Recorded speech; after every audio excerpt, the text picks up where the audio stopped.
ሰላም ለእናንተ ይሁን። ይህ በኮልፌ ቃለ ሕይወትና በኤልሻዳይ ቴሌቪዥን ቲቪ በአንድነት የሚተላለፍ የሰኞ ምሽት የትምህርት ፕሮግራም ነው። በዚህ የትምህርት ፕሮግራም ላይ ከቀደመችው ቤተክርስቲያን የምንማራቸው ነገሮች በሚል ርዕስ በተከታታይ ሳምንታት የእግዚአብሔርን ቃል እያጠናን እንገኛለን። እንግዲህ በባለፉት ሳምንታት ውስጥ የቀደመችው ቤተክርስቲያን አስተማሪ ነበረች ብለን አይተናል። ከዛ ደግሞ ባለፈው ሳምንት የቀደመችው ቤተክርስቲያን ሰባኪ ነች ብለን አይተናል። እንግዲህ ይሄ ሰባኪ ነች በሚለው ርዕሳችን ውስጥ አሁን ያለችው ቤተክርስቲያን ስብከት የምትለውና የቀደመችው ቤተክርስቲያን ስብከት የምትለው ልዩነትን ለማየት ሞክረናል። በዚህ ከዛ በኋላ የስብከትን ትርጉም ያቺ የአዲስ ኪዳን ቤተክርስቲያን ስብከትን የምትተረጉመው ከንጉሥ የወጣ አዋጅን እንደማስተላለፍ ነው ብለን ከዛ ይሄ ደግሞ ከንጉሥ የወጣው አዋጅ የእግዚአብሔር ተልእኮ ልጁን ኢየሱስ ክርስቶስ አዳኝነት ለሰው ማስተዋወቅ ነው ብለን ከዛ ወንጌል ስለማን ነው በሚለው ርዕስ ውስጥ የሮሜ መጽሐፍን አይተናል። ስለ ልጁ ስለ ኢየሱስ ክርስቶስ ነው። አንደኛ ቆሮንቶስ ምዕራፍ 15ን አይተናል። በዛ ውስጥ መልእክቱ ያመጣው ውጤት፣ የመልእክቱ ዋና ሐሳብና በመልእክቱ ደግሞ ጳውሎስና ቆሮንቶስ በቤተክርስቲያን በሕይወታቸው ምን እንደተሰራ ለመመልከት ሞክረን ለዛሬ ቀጠሮ ይዘናል። ዛሬ ደግሞ የምናየው በሐዋርያው ጴጥሮስ ስብከት ምን ይመስል እንደነበረ እና ከዛ ደግሞ የስብከት ግቦች ምን እንደሆኑ አብረን የምንመለከት ይሆናል። አጭር ጸሎት እንጸልይ። እግዚአብሔር ሆይ እጅግ አድርገን እናመሰግንሃለን። ክብር ለአንተ ይሁን። እስከ ዛሬ ድረስ እየተናገርከን አለ። አሁንም ደግሞ በብዙ ትናገረናለ። አብዝተህ ቃልህን ባርክልን። አብዝተህ መንፈስህን ስጠን። አብዝተህ ቸርነትህን አድርግልን። የስብከትን ደግሞ ጭብጥ ስጠንና በዚህ ዘመን መልእክታችን ይህ ስብከት ይሆን በኢየሱስ ስም አሜን። በጣም ጥሩ። እንግዲህ ባለፈው ሳምንት አንድ ፖይንት አንስቼላችሁ ነበረ። የቀደመችው ቤተክርስቲያን ኢየሱስ ክርስቶስን የምትሰብከው ድል አድራጊው ኢየሱስ በሚል ነው። ርዕስ ስጥ ብትሉኝ ሁሉም ጴጥሮስም ሐዋርያትም ሌሎች ደቀ መዛሙርቶችም ወንጌልን የሚሰብኩት በዋናነት ሞትን ድል ስላደረገው ኢየሱስ ነው። ይሄንን እንደ ማስረጃ በሐዋርያት መጽሐፍ የመጀመሪያው የጴጥሮስ ስብከት ላይ እንደ ማጠቃለያ ሐሳብ የተናገረው በሐዋርያት ሥራ ምዕራፍ 2 ቁጥር 36 ላይ ያለውን ሐሳብ ልንገራችሁ። እንግዲህ ይህን እናንተ የሰቀላችሁትን ኢየሱስን እግዚአብሔር ጌታም ክርስቶስ አደረገው። የእስራኤል ወገን ሁሉ በእርግጥ ይህንን ይወቅ ይላል። ልብ አላችሁ? ምን አደረገው? ጌታም ክርስቶስ ወደ ላይ ከፍ ስትሉ የሞትን ጣር ድል አድርጎ ስለመነሳቱ ካወጀ በኋላ ይሄ እናንተ የሰቀላችሁት የፈረዳችሁበት እርቃኑን በመስቀል ላይ እንዲውል ያደረጋችሁትን እግዚአብሔር ደግሞ የምትጠባበቁት መሲህ ወይም የተቀባውን ነፃ ያወጣናል ብላችሁ ያሰባችሁትን ሰው አደረገው። እሱም ብቻ ሳይሆን በሐዋርያት መልእክት ውስጥ ኢየሱስ ክርስቶስ ጌታም ነው ብለው ይሰብኩ ነበር። በተለይ በእኔና በእናንተ ዘመን ስብከት ውስጥ አዳኝነቱ፣ ወዳጅነቱ፣ ፍቅሩ በጣም ጎልቶ ይነገራል። ኢየሱስ አዳኝ፣ ወዳጅ፣ ፍቅር፣ አስተማሪ፣ አባት፣ የሰላም አለቃ፣ ወንድም፣ እነዚህን ሁሉ ፍቅርን የሚገልጡልንን ነገሮች ሁሉ ልንለው እንችላለን። ግን መርሳት የሌለብን ኢየሱስ ክርስቶስ ጌታም ጭምር። ስለዚህ በወንጌል ስብከታቸው ውስጥ ይህንን ሐሳብ አይረሱ። ሲጀምሩ ኢየሱስ ጌታ ነው ብሎ ነው የሚሰብኩት። ከዛ ቀጥሎ ኢየሱስ ክርስቶስ ነው ብሎ ይሰብኩ ነበር። የተቀባ አዳኝና ጌታ አምላክ ነው ብለው ይሰብኩ ነበር። በተጨማሪም ደግሞ በቁጥር 32 ከፍ ብላችሁ ስትመለከቱ ይሄንን ኢየሱስን እግዚአብሔር እንዳስነሳው ስለዚህ ነገሮች ምስክር ነን ይላሉ። በስብከታቸው ውስጥ አንድ የተለየው ነገር ምንድነው? በሕይወታቸው የቀመሱትን ኢየሱስን ነው የሚሰብኩት። በሕይወታቸው የነበረውን ቋጠሮ፣ በሕይወታቸው የነበረውን የኃጢአተኝነት ሸክም፣ በሕይወታቸው የነበረውን በደል ያንከባለለላቸውንና በሕይወታቸው ለውጥ ያመጣውን ኢየሱስን ነበረ የሚሰብኩት። እንግዲህ ከጴጥሮስ ሕይወት ውስጥ አንድ ትልቅ ቁልፍ ነገር ምን ትወስዳለህ ብትሉኝ፣ በስብከቱ ውስጥ አንዱን የኢየሱስ ክርስቶስን ባህሪ ወይም አዳኝነቱን ብቻ ሳይሆን ሁለቱንም ባህሪነቱ ጌትነቱንም ጭምር አጉልቶ ይሰብክ ነበር። ይሄ በሰዎች ጆሮ በደረሰ ጊዜ ትልቅ ተጽዕኖ ነበረው። እንግዲህ ከባለፈው ሳምንት ጀምሮ ወንጌል ስለማን ነው ብለን በምንነጋገርበት ጊዜ ወንጌል ስለ ልጁ ስለ ኢየሱስ ክርስቶስ ነው። ወንጌል ተሰብኳል ከተባለ በዋናነት መሰበክ የሚገባው ልጁ ኢየሱስ ነው።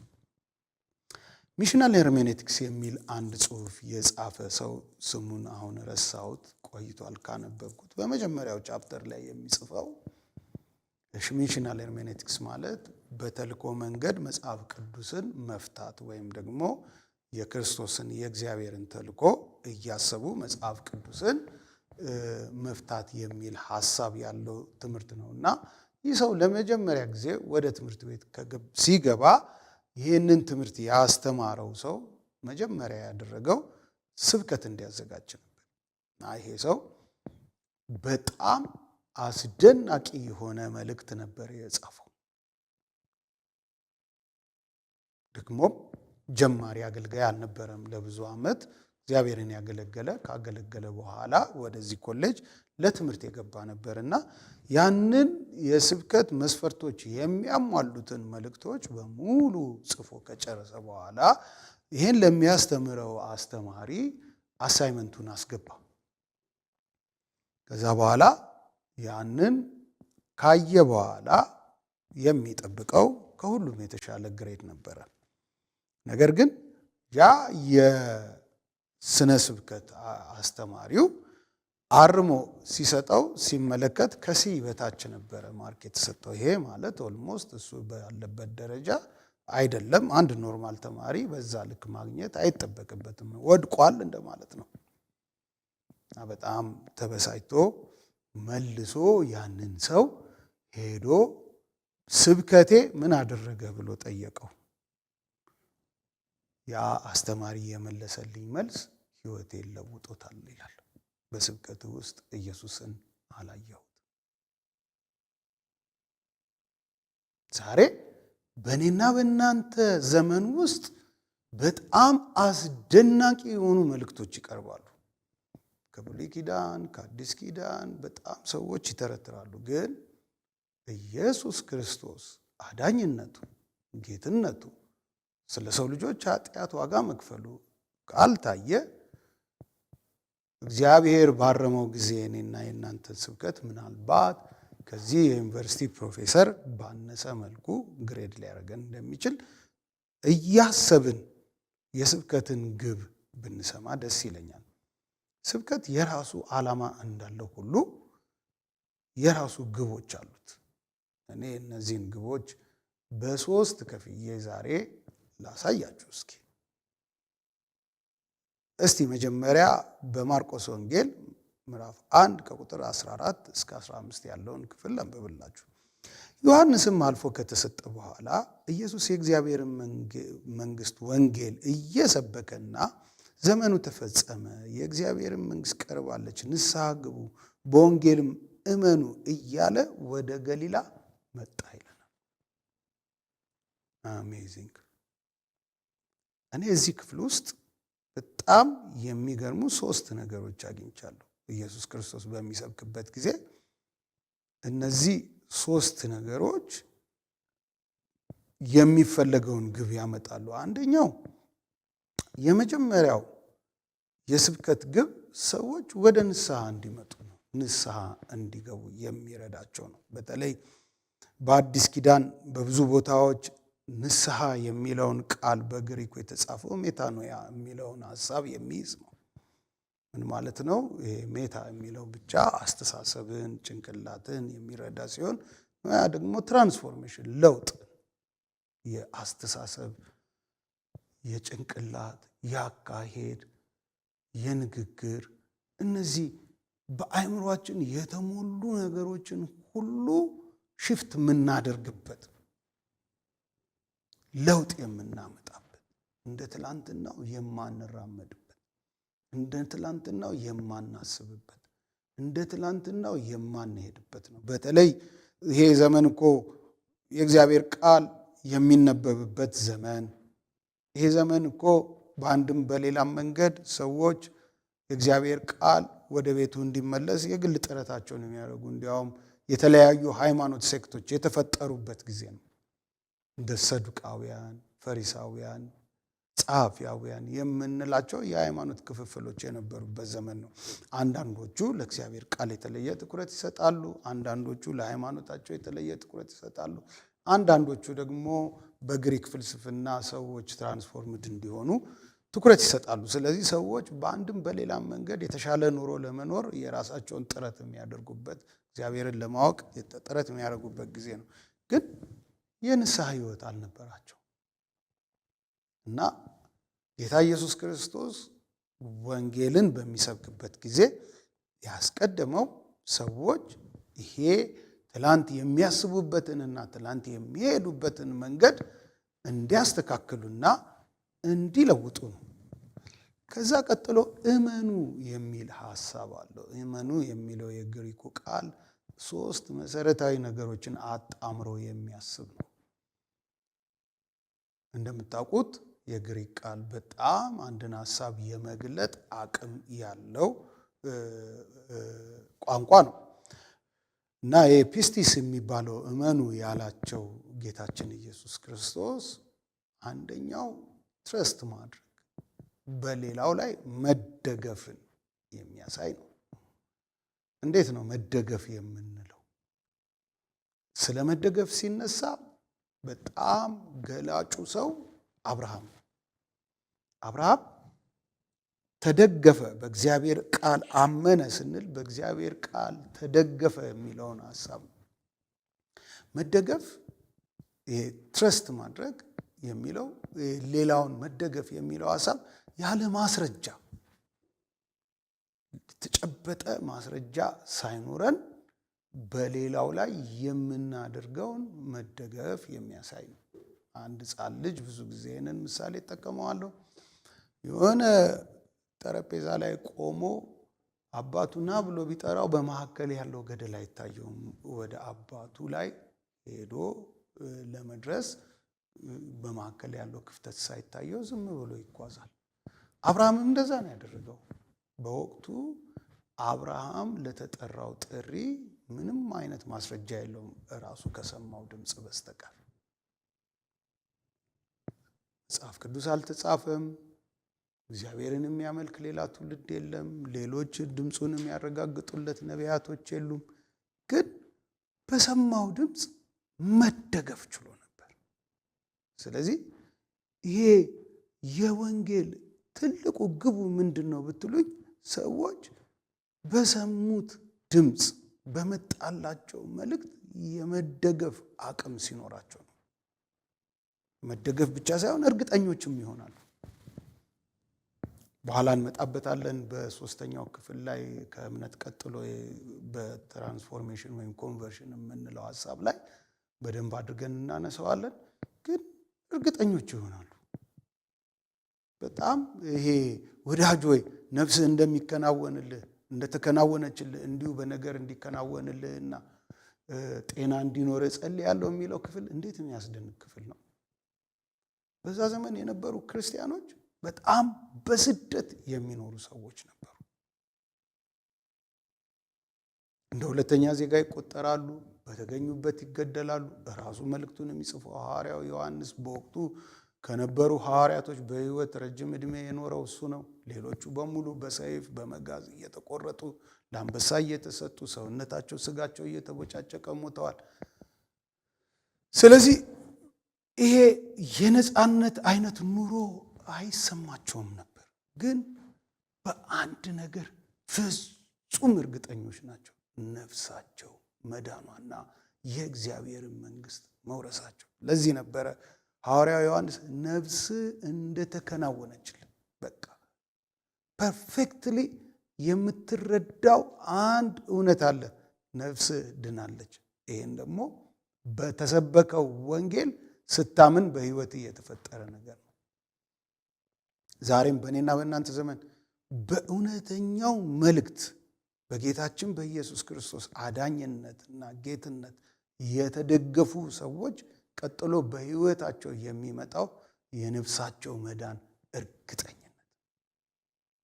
እኔ እርግጠኛ ነኝ ኢየሱስ ክርስቶስ የዘላለም ህይወት ሰጥቶኛል ይላሉ።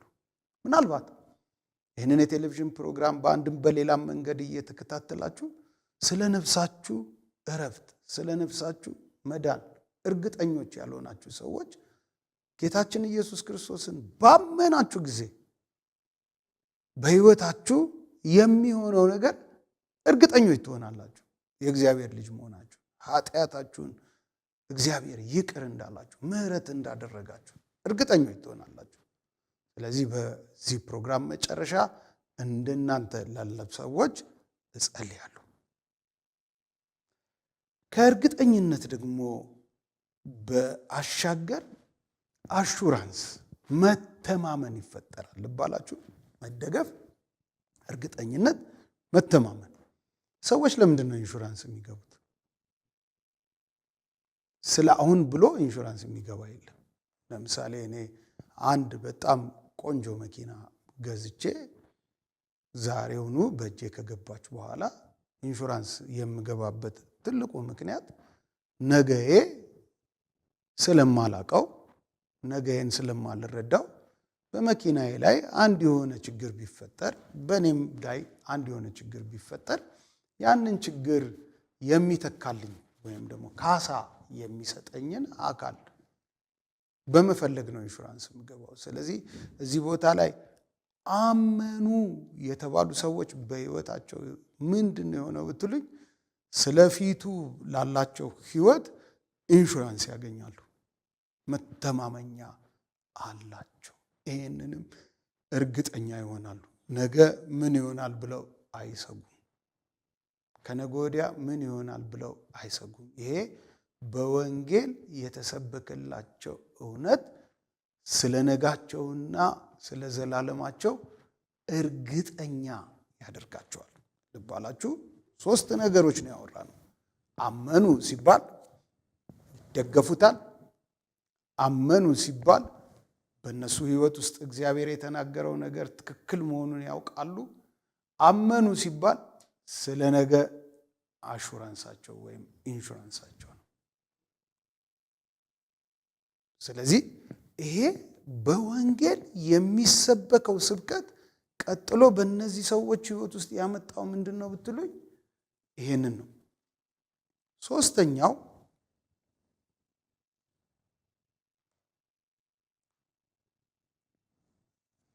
ይሄ መንግስተ ሰማያት ቀርባለች ወይም ይሄ ከጨለማው ዓለም በንስሐና በእምነት የታረቀው ሰው የእግዚአብሔር መንግስት ወራሽ ይሆናል ወይም በህይወቱ ትራንስፎርምድ ይሆናል። የማይታሰብ ነገር። በተለይ ስለ ትራንስፎርሜሽን ስታስቡ በዘመኑ በእጃችሁ የምትይዙት ሞባይል ፎን እንዴት አድርጎ ይገልጠዋል ትራንስፎርሜሽን? እንዴት ብትሉኝ፣ በላዩ ላይ የሆኑ አፕሊኬሽኖች አሉ። አንዱን አፕሊኬሽን ውሰዱ እስቲ፣ ሁላችንም የምንጠቀምበትን የሶሻል ሚዲያ አፕሊኬሽን ውሰዱ። ፌስቡክ ወይም ቲክቶክ የሚባሉትን የሶሻል ሚዲያ አፕሊኬሽኖች ብታዩ መጀመሪያ የአፕሊኬሽኑ ምልክት ያለበት ስዕል ነው ያለው። ከዛ ውጪ ለእኔና ለእናንተ ሌላ የሚገልጥልን ምንም ነገር የለም። ነገር ግን ገና በእጃችን ነካ በምናደርገው ጊዜ በጣም የሚገርሙ ውስጡ ያዘላቸውን ነገር መዘርገፍ ይጀምራል። አስቀድሞ ምልክት ብቻ ነበረ። ከዛ ስትነኩት ምስሎች ያመጣል፣ ታሪኮች ያመጣል፣ ድምጾች ያመጣል፣ ሙዚቃዎች ያመጣል። ትራንስፎርምድ ይሆናል። ያ ምስል የሚመስለው የአፕሊኬሽን ምልክት ወደ ሌላ ነገር ይለወጣል። በእኔና በእናንተ ህይወት ውስጥ እግዚአብሔርም በስብከት ያደረገው ይሄንን ነው። የስብከት ግብ በእኔና በእናንተ ህይወት ውስጥ ሌላ ትራንስፎርሜሽን ያስመጣል። አስቀድሞ በጨለማ የነበሩ፣ አስቀድሞ ኃጢአተኞች የነበሩ፣ አስቀድሞ በደለኞች የተባሉ ሰዎች በአንድ ጊዜ ህይወታቸው ተለውጦ የእግዚአብሔር መንግስት ወራሾች ይሆናሉ። ይሄ ከባድ ነው።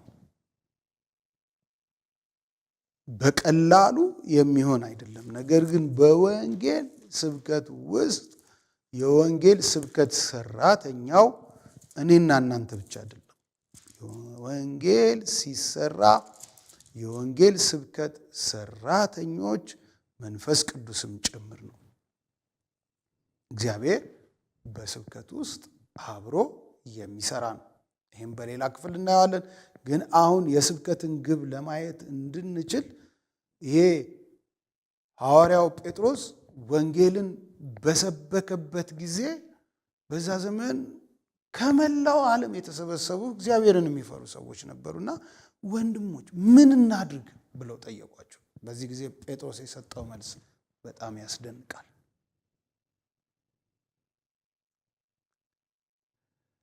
ቁጥር 37 ምዕራፍ 2 ላይ ይህንን በሰሙ ጊዜ ልባቸው ተነካ። ጴጥሮስና ሌሎችን ሐዋርያቶች ወንድሞች ሆይ ምን እናድርግ አሏቸው። ጴጥሮስም ንስሐ ግቡ፣ ኃጢአታችሁም ይሰረይ ዘንድ እያንዳንዳችሁ በኢየሱስ ክርስቶስ ስም ተጠመቁ፣ የመንፈስ ቅዱስ ስጦታ ትቀበላላችሁ።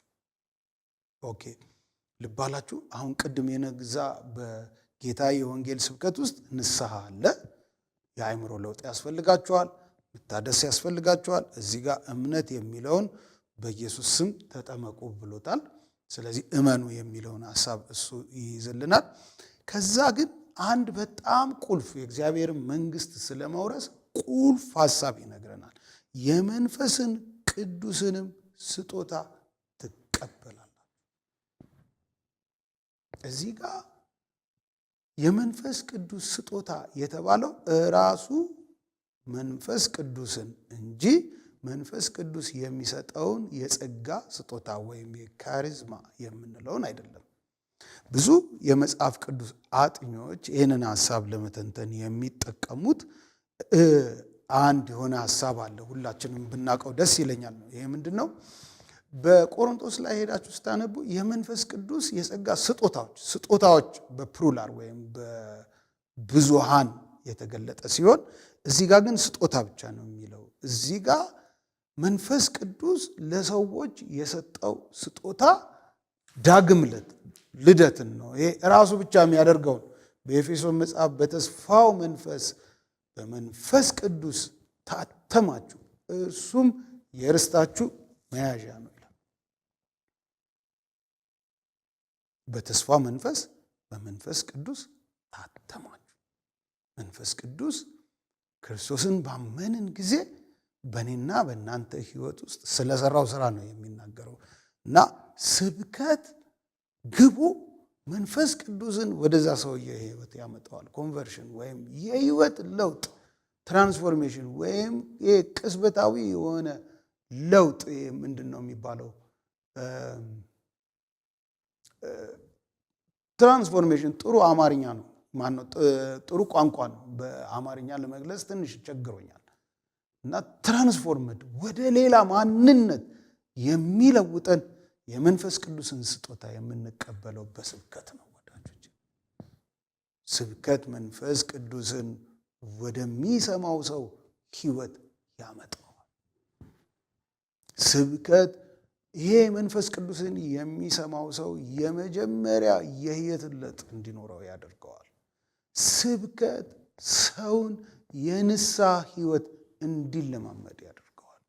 ስብከት ሰውን በክርስቶስ ኢየሱስ እንዲያምን ስንል እንዲደገፍ፣ እንዲያምን ሲሆን እርግጠኛ እንዲሆን፣ እንዲያምን ስንል ተስፋ እንዲያደርገው ወይም አሹራንሱ እንዲያደርገው ያደርገዋል ይባላችሁ። በዛ ዘመን የነበረው ስብከት ይህን ያህል ጠንካራ የሆነ በጌታ በኢየሱስ ክርስቶስ ላይ እንድንደገፍ የሚያደርግ ማንነት አለው። እስቲ በምን አይነት መንገድ ነበረ የሚሰብኩት ሐዋርያቶቹ? ይሄንን ስብከት እንዴት ነው የሚሰብኩት? ቀስ እያልን ጠለቅ እያልን እየገባን ይመስለኛል። አሁን በዚህ የምንገልብጠው ወንጌል የሚሰበከው በንግግርም በሕይወትም። አንዳንድ ሰዎች ወንጌልን በሕይወት መስበክ ብቻ ይቻላል ይላሉ። ሌሎች ደግሞ ወንጌል መልእክት ስለሆነ፣ ቅድም እንዳልነው ቴክስት ስለሆነ፣ ኢየሱስ ክርስቶስ ስለ ኃጢአታችን ሞተ የሚለው መሰበክ ስላለበት ወንጌል በቴክስት ወይም በመልእክት ብቻ የሚሰበክ ነው ይላሉ። ለእኔ ሁለቱም ወንጌልን መልእክት ያደርሳሉ የሚል እምነት አለኝ። በተለይ ጴጥሮስ ሲናገር ከጨለማ ወደሚደነቀው ብርሃኑ ያመጣችሁን የሚለው አለ አይደለም? እዛ ክፍል ላይ እኮ የሚናገረው የእርሱን በጎነት ትናገሩ ዘንድ ከጨለማ ወደሚደነቀው ብርሃኑ የጠራችሁ ሲል፣ ቀጥሎ የሚናገራቸው በእነዛ ሰዎች ሕይወት ውስጥ ይሄ ጥሪ የሰራውን ስራ ነው። ትራንስፎርሜሽን፣ የንጉሥ ካህን፣ ቅዱስ ሕዝብ፣ ለርስቱ የተለየ ወገን፣ ምሕረት ያገኘ የሚባለው ነገር መንፈስ ቅዱስን ከመቀበላቸው የተነሳ በሕይወታቸው የተሰራ ነገር ነው እና ያ የሚናገር ድምፅ አለው በሕይወታቸው የተሰራው ስራ። ከኢቫንጀሊካል ሰርክል ውጪ ያሉ አንዳንድ ትልልቅ የእምነት ዲኖሚኔሽኖች፣ በተለይ በአውሮፓ በስፋት የሚገኙ ትልልቅ ዲኖሚኔሽኖች ወደዚህኛው ጽንፍ ያደላሉ። ወንጌል ከንግግር ይልቅ በሕይወት የሚገለጥ ነው የሚል አስተሳሰብ አላቸው። ስለዚህ ልጅህን በትንሽነቱ ከሰጠኸው እስከ 4 ዓመት እስኪሞላው ድረስ ይህንን እምነት ተከታይ የሚሆንበትን በሕይወቱ ዘመን ቀሪ ተከታይ የሚሆንበትን ስራ ሰራበታለሁ ብሎ ያስባሉ። ምክንያቱም ሕይወቱን የዛ እምነት ተከታይ እንዲሆን የማድረግ አቅም ስላለው። ስለዚህ ወንጌል በንግግር ይሰበካል ብለን በምናስብበት ሰዓት በእኛ ሕይወት ውስጥ የፈጸመው ትራንስፎርሜሽን የፈጸመው ሕይወት የሚያወራ ነው። 2 በልጅነታቸው ወዳጆች የነበሩ ሰዎችን በቅርብ የማውቃቸው ሲነጋገሩ የሰማሁት አንድ ታሪክ አለ። አንደኛው ገና በወጣትነት ዕድሜው ጌታ ኢየሱስ ክርስቶስን የሕይወቱ አዳኝ አድርጎ ተቀበለ እና የዚህ ሰው የሕይወት ለውጥ የሚገርም ነው። በአንድ ጊዜ ከብዙ ውድቀቶች፣ ከብዙ እግዚአብሔር ከማይከብርባቸው ነገሮች ተላቆ በሚገርም ሁኔታ የእግዚአብሔርን መንግስት ወራሽና በሕይወቱ ደግሞ ክርስቶስን የሚያከብር ማንነት ያለው ሰው ሆነ። እናም አስቸጋሪ በነበረበት በዚያ ዘመን መጽሐፍ ቅዱስ ይዞ ይሄድ ነበር። ከእጁ ላይ መጽሐፍ ቅዱስ አይታጣም። ከጠፋ መጽሐፍ ቅዱስን ሊገልጡ የሚችሉ መጽሐፍትን ነው የሚይዘው። ታዲያ ይሄ አንድ ሰው ብቻ አይደለም፣ 2-3 ሰዎች ስለዚህ ሰው ሲመሰክሩ ሰምቻለሁ። አንደኛው ደግሞ በሌላ እምነት የክርስቶስ ተቃዋሚ በሆነ እምነት ውስጥ ያለ ሌላ አይነት ስም፣ ሌላ አይነት ማንነት ያለው ሰው ነው። አንድ ቀን ከዚህ ሰው ጋር ይገናኛል። ያኛው በመኪና ይሄኛው በእግሩ ነው እና ያቆምና ሄዶ ሰላም ይለዋል። አንተ እኮ ወንጌልን እንዳምን አቅም የሆንከኝ ሰው ነህ። ለዛ ሰው አንድም ቀን መስክሮለት አያውቅም። አንድም ቀን ወንጌል እንደዚህ ነው ብሎ አቅጣጫ አሳይቶት አያውቅም። እንዴት ሊሆን ቻለ? እኔ እናንተ ተገናኝተን ስለ ጌታችን ስለ ኢየሱስ ክርስቶስ አውርተን አናውቅም። እንዴት አንተ ልትድን ቻልክ? በእኔ ምክንያት ሲለው በአንተ ሕይወት የመጣውን ለውጥ ሳይ እኔንም ወንጌል ሊለውጠኝ እንደሚችል አመንኩ አለው። ሌላም ሰው በተመሳሳይ ሁኔታ ይሄንን ሰው ጫት ቤት እየቃምኩ ይላል። ያ ደግሞ ጫት ቤት የሚቅመው ሰው በኋላ የቤተ ክርስቲያን መጋቢ የሆነ ሰው ጫት ቤት እየቃምኩኝ በዛ በኩል ስታልፍ እንዲህ ብዬ ጸልይ ነበር፣ እባክህን የዚህን ሰው ህይወት ስጠኝ። ሃሌሉያ! እንዴት የሚደንቅ ነው! ወንጌል በህይወት ይሰበካል። እግዚአብሔር በእኔና በእናንተ ህይወት ውስጥ የሰራው ስራ ሰባኪ ነው። በተለይ የቀደሙት ደቀ መዛሙርት ፍጹም ክርስቶስን የሚመስል ህይወት ስለነበራቸው በአንጾኪያ ስማቸው ተቀየረ፣ ክርስቲያን ተባሉ። በቃ ህይወታቸው ክርስቶስን የሚናገር ህይወታቸው ክርስቶስን የሚያወራ ስለነበረ እነዚህ የክርስቶስ ቁራጮች ወይም ትንንሽዬ ክርስቶሶች ለማሾፍ ነበር የተነገረባቸው። ስለዚህ ወንጌል በህይወት ይሰበካል። ግን ወንጌልን በህይወት ብቻ መስበክ ሰዎች ትክክለኛውን መልእክት ያገኛሉ ብዬ በግሌ አላምንም። ምክንያቱም ይህንን ሰው የለወጠው ምክንያቱ ይሄ ከሰማይ የመጣው ክርስቶስ የተከፈለለትን ዋጋ ሌላው አካል እንዲያውቅ ያስፈልጋል። አንዳንድ ጊዜ ሰዎች ዝም ብለው የተለወጡ ሊመስለን ይችላል። የለም። እነዚህ በህይወት ለውጥ የነበራቸውን ሰዎች ብታዩ ቅድም ባየናቸው ፕሮሰስ ውስጥ ያለፉ ናቸው። ንስሐ የገቡ አሁንም የሚገቡ እግዚአብሔር ልጅ ኢየሱስ ክርስቶስ ጌታና አዳኝ እንደሆነ የሚያምኑ በእርሱ የሚደገፉ የተደገፉት እግዚአብሔር ላይ እርግጠኛ የሆኑ ለነገ ማንነታቸው በዚህ እምነታቸው ዋስትና ያገኙ ከዛ ደግሞ መንፈስ ቅዱስ በእነሱ ህይወት ውስጥ ከመምጣቱ የተነሳ ትላንት የነበራቸውን የጨለማ ህይወት ጥለው ትራንስፎርምድ ወይም የተለወጡ ሰዎች ናቸው። ስለዚህ ይሄንን ስራ የሰራ መልእክት አለ ከሰማይ የመጣ ያ ቴክስት ለሰዎች መነገር አለበት። ጳውሎስ እንደተናገረው መልእክተኛ ከሌለ የሚያምን ሰው የለም።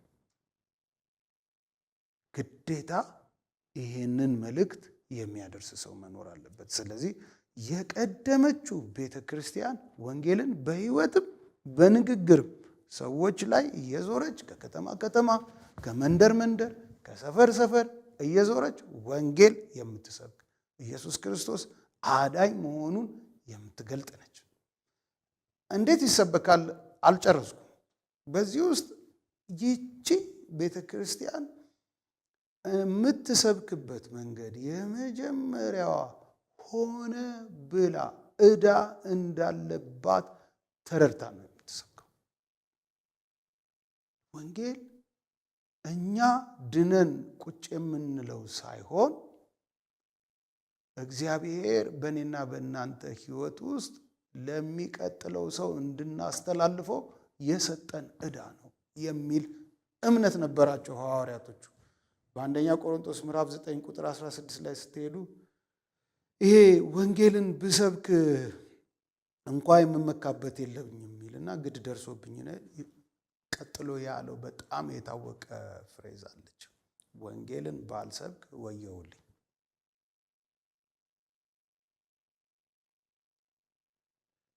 ፓስተሬ ብዙ ጊዜ የሚያነሳው አንድ ምሳሌ አለ። እሱን ምሳሌ ባነሳ ቁጥር እኔ ንስሐ እገባለሁ። ምክንያቱም እጅግ የሚከብድ ምሳሌ ነው። ዛሬ እስቲ ያንን ምሳሌ ልድገምላችሁ። እናንተ ከሆነ ሰው ገንዘብ ተበድራችሁ ያንን ገንዘብ መክፈል አቅቷችኋልና ረጅም ጊዜ አቆያችሁበት። ከዛ በኋላ ያ ሰው በሕግ ሊጠይቃችሁ ፎርማሊቲ አሟልቶ ቢመጣ እና እናንተ በሆነ አጋጣሚ ብትሞቱ ከዛ በኋላ ምን ሊጠይቃችሁ ይችላል? ሞታችኋል። ስለዚህ የተበደራችሁት ገንዘብ እዛ ጋር አበቃ፣ ታሪክ ሆነ፣ ሞቷል ተብሎ ይዘጋል ፋይል። እግዚአብሔር ፊት ግን እንደዚህ መሆን አይቻልም። ብንሞት እንኳ ከሞት አስነስቶ የሚጠይቀን አምላክ ፊት ነው ያለነው። ይሄ ሲሆን ሁል ጊዜ የምሰራውን የማደርገውን የምጸልየውን የምናገረው ነገር አንድ ቀን በእግዚአብሔር ፊት ያስጠይቀኛል ብዬ አስባለሁ። እና ታዲያ ይህ የወንጌል አደራ የኃጢአተኛው ደም በእኔ እጅ እንደሆነ ስለምረዳ በህይወት መስራት ከሚገቡኝ ነገሮች ውስጥ አንዱ ከኔ ቀጥሎ ላለው ሰው ወንጌልን እሰብክ ዘንድ ነው። ይህ የሐዋርያቶቹ ዘመን ክርስትና አይነተኛ መገለጫው ነበር። እያንዳንዱ ደቀ መዝሙር፣ እያንዳንዱ የቤተ ክርስቲያን አገልጋይ ስም የተሰጣቸው ሐዋርያ፣ ቢሾፕ በሏቸው፣ እረኞች በሏቸው፣ ወንጌላዊ በሏቸው፣ ነቢያት በሏቸው፣ ሁሉም በሚባል ደረጃ ወንጌልን ባልሰብክ ወየውልኝ ዕዳ እንዳለበት ሰው ነበረ። በሄዱበት ስፍራ ሁሉ ወንጌልን የመስራት ፍላጎታቸውና ስሜታቸው ዕዳ እንደሆነ፣ የተጠሩበት ተልእኮ እንደሆነ፣ እነሱ ድነው የሚያበቃ ጉዳይ እንዳልሆነ የተረዱ ሰዎች ናቸው። የዚህ ዘመን ቤተ ክርስቲያን ከዚህ በጣም ወደኋላ እየቀረች ናት።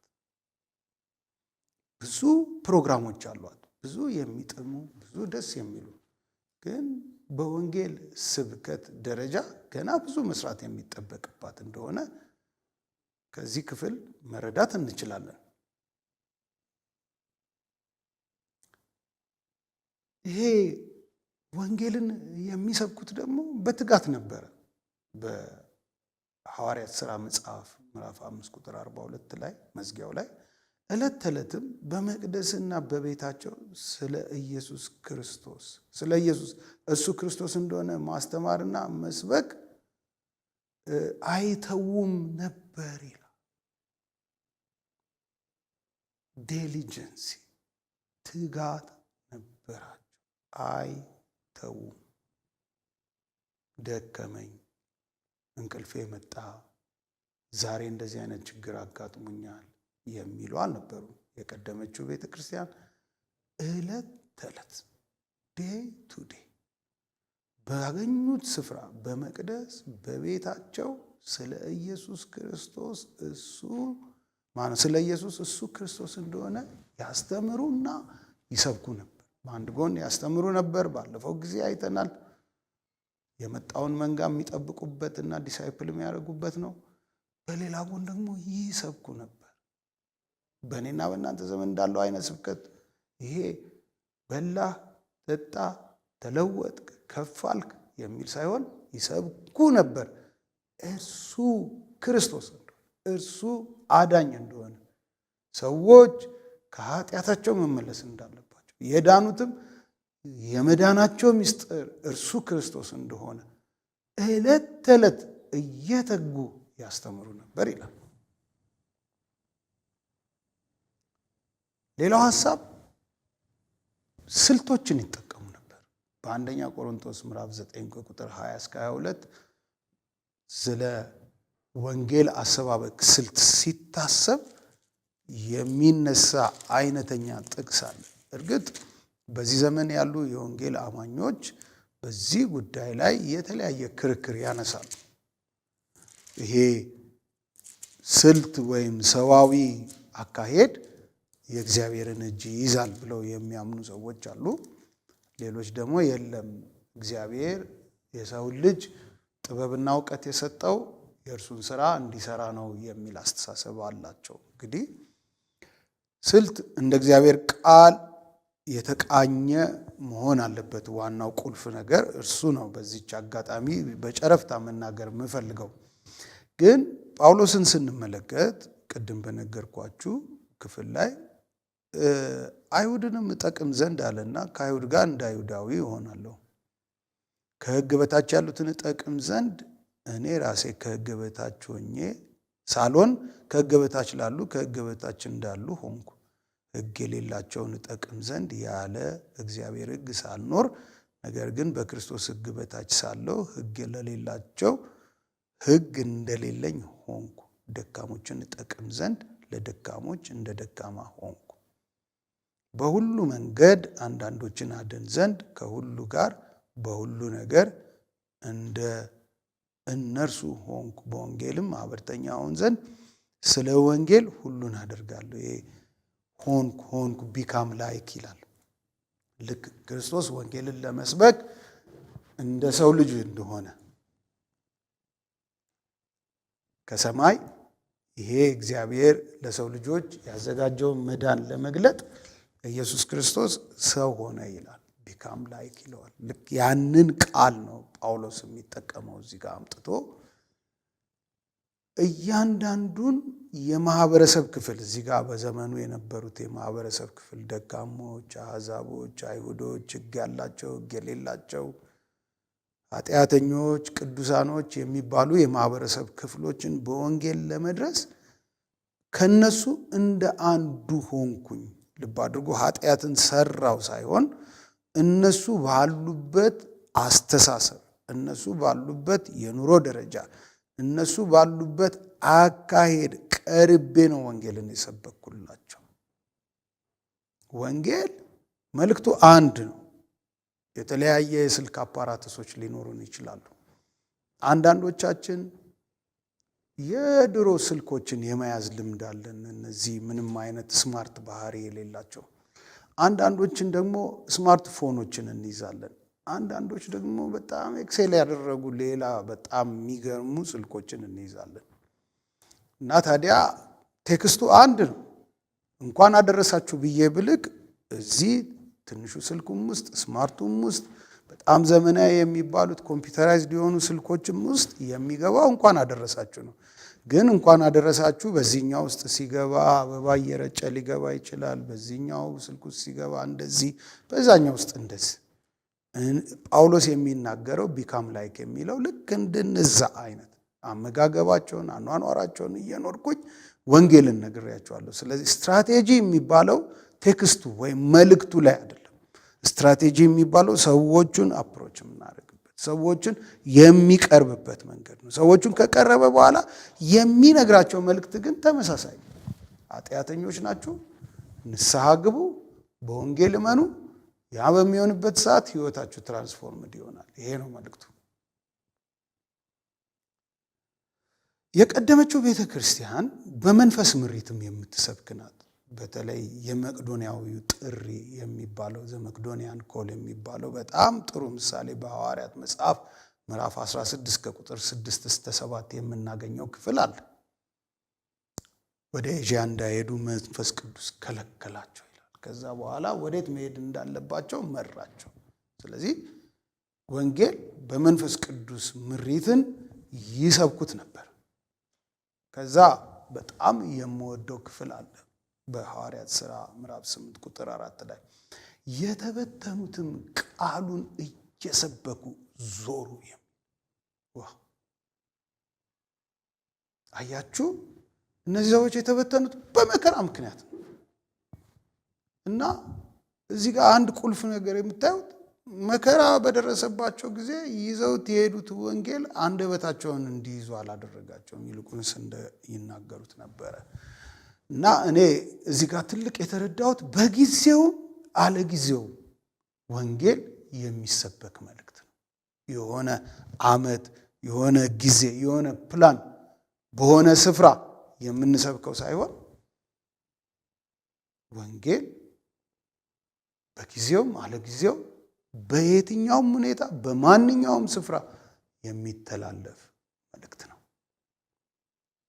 በሚቀጥለው ሳምንት እነዚህ ሐዋርያቶች ለማን ይሰብካሉ? እንዴትስ ወንጌልን ይሰብኩ ነበር? ወይ ዴሊቨር የሚያደርጉበት መልእክታቸውን በተለይ በእኔና በእናንተ ዘመን ይሄ በጣም አከራካሪ ነው።